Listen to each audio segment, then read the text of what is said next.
Check तो करने दे। पकोड़े तो सारे अच्छे हैं, मगर आलू वाले मंगवा लेते हैं। ठीक है मंगवा लो। ये आलू साला भी हर सब्जी हर चीज में घुस जाता है। भाई साहब 1 प्लेट आलू वाले पकोड़े ला दो। 1 प्लेट क्यों? 3 बंदे हैं, 3 प्लेटें मंगवाओ ना। हाँ हाँ क्यों नहीं। तुम लोगों ने पकोड़ों पे गुजारा करना है, खाना नहीं खाना। तुम फिर पकोड़े खाओ, मैं खाऊं। नहीं, रुक यार। छोड़। साला इस धरती पे पेंडू खत्म होने का नाम ही नहीं ले रहे।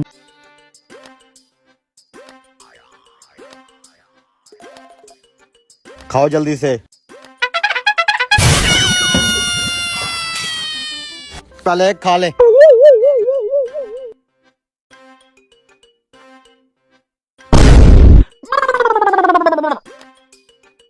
चले खाना खाने। कितने पैसे हैं भाई? 100 रुपया। 10 रुपए रियायत करो। चलो अच्छा 90 दे दो।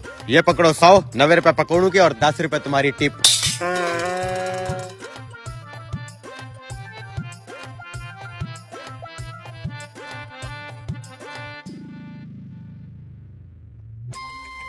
पकोड़े बड़े तीखे थे यार, मैं वॉशरूम से होके आता हूँ।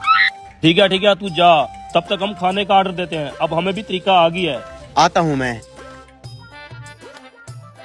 ये लें सर मेन्यू। मेन्यू? यार तू ऐसे कर,